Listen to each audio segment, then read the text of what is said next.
Sukacitanya mempersilakan dan menjemput Cikgu Rohaniza binti Wahab, Guru Sekolah Agama Al-Islahiyah Rendah dengan tajuknya Inovasi Digital Aibam untuk meningkatkan minat membaca murid tahun 6 melalui aktiviti penghasilan buku cerita sendiri. Ibu silakan.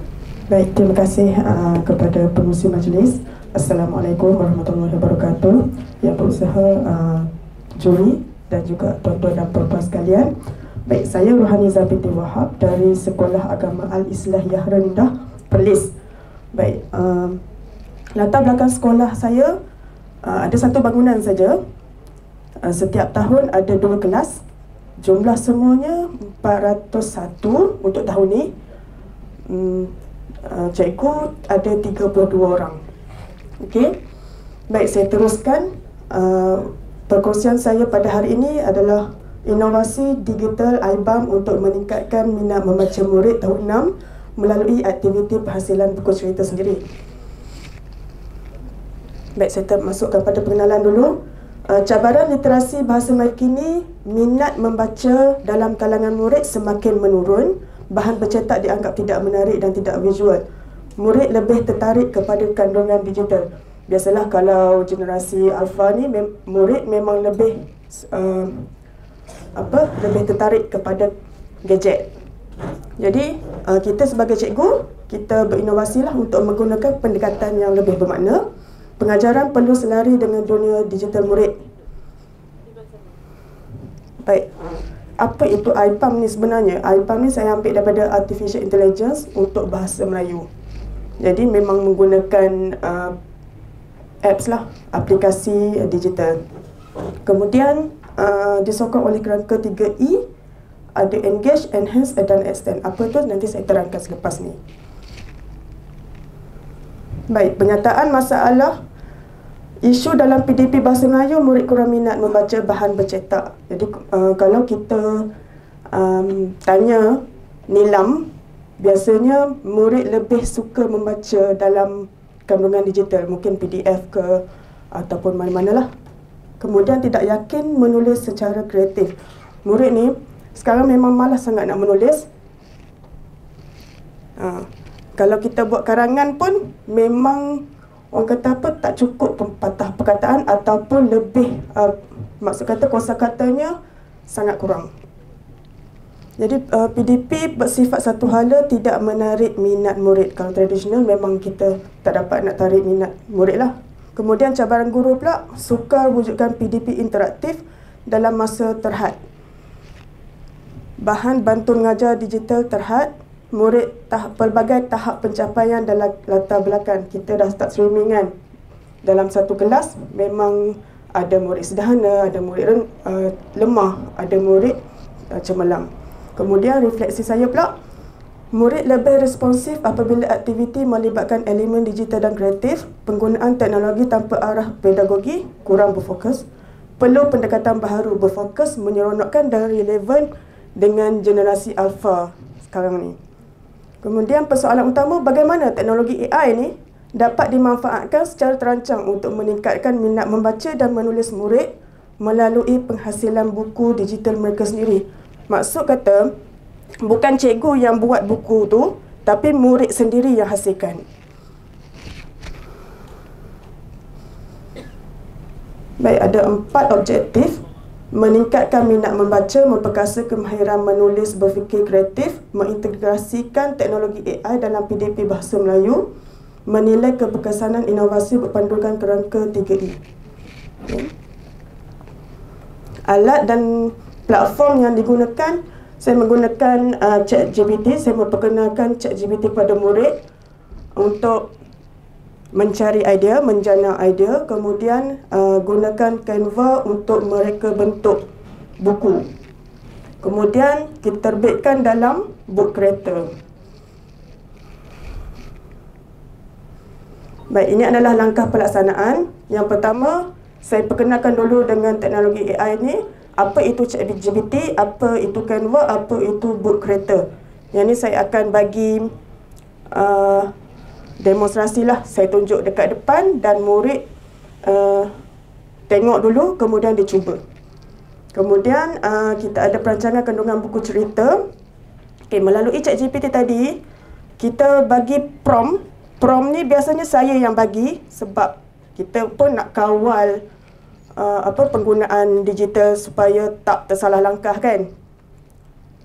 Kemudian habis pada prompt penceritaan dan juga ilustrasi gambar, saya akan perkenalkan pula kepada Canva.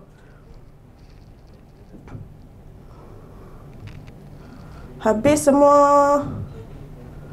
mereka cipta buku ni, dan kita akan terbitkan buku digital melalui Book Creator.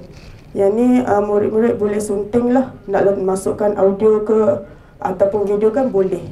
Kemudian untuk sesi seterusnya ada pembentangan dan refleksi. Murid membaca buku sendiri, boleh faham tak? Ataupun murid baca yang kawan punya, dia faham tak buku jenis apa? Kemudian cikgu akan merumuskanlah. Baik, dapatan yang didapati pemerhatian guru, murid lebih bersemangat ketika menjana idea. Daripada murid diam dalam kelas, cikgu je yang bercakap kat depan. Tapi bila kita bagi guna laptop, kemudian mereka guna ChatGPT, jadi ada komunikasi murid antara murid dengan cikgu. Tahap pelibatan yang meningkat terutamanya semasa mereka bentuk buku. Kadang ni kalau kita dah nak jana gambar daripada ChatGPT, macam-macam keluar gambar kan. Jadi dekat situlah mungkin murid A ni kata, kau buat macam mana? Kenapa kau jadi macam ni? Aku jadi macam ni. Jadi tak sama. Jadi kat situlah mungkin ada pencambahan idea pada kawan-kawan ataupun cikgu tu sendiri untuk buat yang lebih baik. Kemudian hasil kerja murid, teks lebih teratur, ayat lebih kompleks dan kosakata lebih kaya. Maksud kata, daripada murid yang suka guna perkataan slang bahasa kampung tu, boleh boleh menggunakan bahasa Melayu yang standard.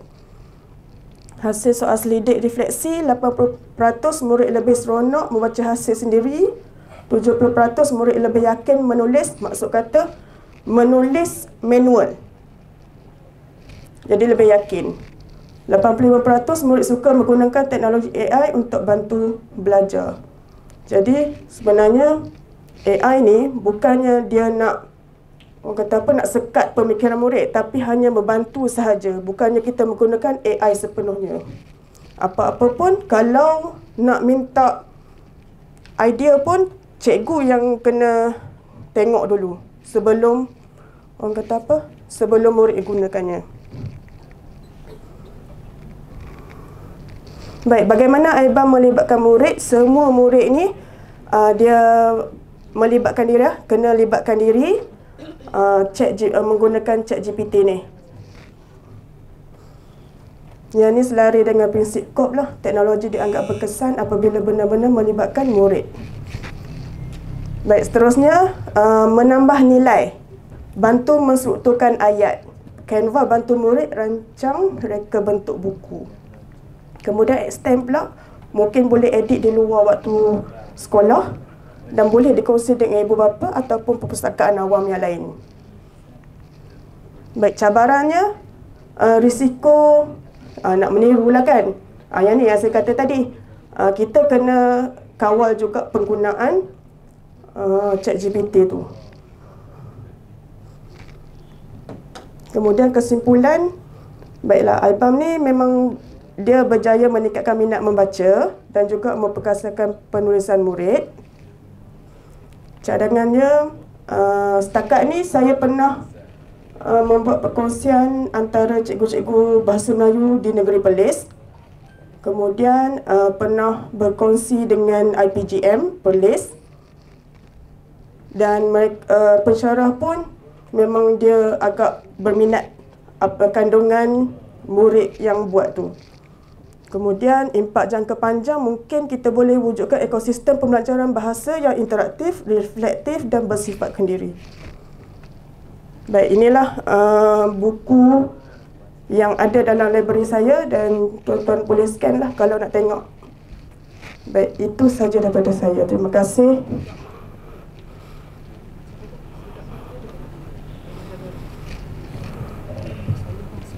terima kasih kepada pembentang. Jadi kita teruskan dengan sesi Q&A.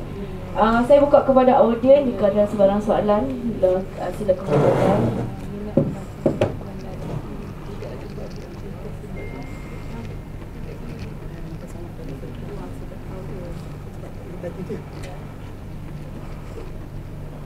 Okey, jika tiada saya serahkan kepada panel juri untuk sesi Q&A. Dipersilakan Doktor. Baik, terima kasih. Assalamualaikum warahmatullahi wabarakatuh. Waalaikumsalam warahmatullahi. So, inovasi Aibam ni, dia dah berapa lama dah digunakan? Dia bermula tahun lepas. Tahun ni tahun kedua. Tahun kedua. Ya. Saya ambil tahun 6 sebab saya ajar tahun 6. Jadi 2 kelas tu saya ajar memang saya ambil semualah. Ada murid yang lemah, sederhana dengan cemerlang. Dia dapat cover ketiga-tiga kategori murid? Ya, kan? dapat. Dah dipertandingkan? Dah. Ada dekat EIEC, hari tu saya masuk dan dapat anugerah perak.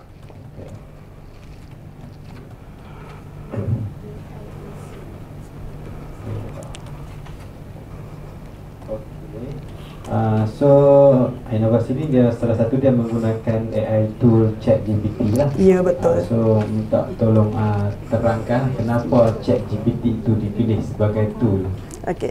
Baik, ChatGPT saya dipilih sebagai tool sebab lebih mudah dan lebih kata apa? Sekarang ni pun kalau sama ada kita sendiri pun guna ChatGPT dulu kan, barulah Gemini, Copilot.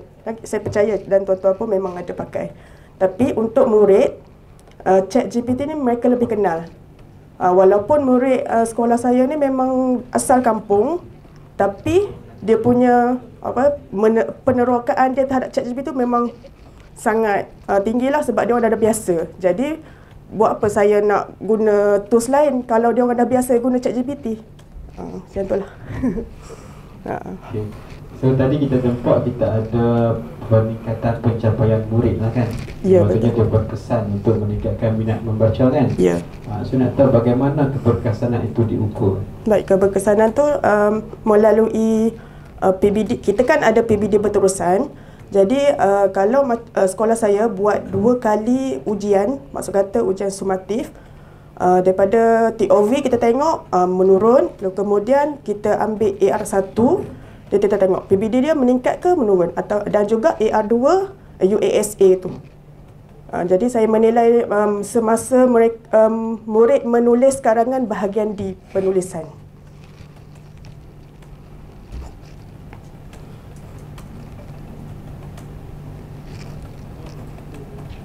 Okay, so yang berkaitan dengan kerangka 3E tu, Ya. kat situ ada kutipan data tak? Saya tak kutip data. Cuma saya agihkan yang mana pelibatan, yang mana boleh tambah baik, yang mana yang boleh kita perluaskan. Maksudnya belum ada analisis Belum. keberkesanan kat situ lah? Belum ada kat situ. So lepas ni apa-apa dia punya Penambahbaikannya mungkin penambahbaikan untuk tahun ni saya akan buat analisis tu lah. Sebab tahun ni daripada buku cerita tu saya upgrade kepada buku komik. Jadi untuk tahun ni, tahun 6, tahun ni sebenarnya dah biasa dah. Yang tahun lepas punya saya cuma kesinambungan sajalah. Dan mungkin untuk tahun ni saya boleh ke analisis lebih lagi lah. keberkesanan. Keberkesanan dia. Okey, baik. Sekian, terima kasih. Baik, terima kasih doktor.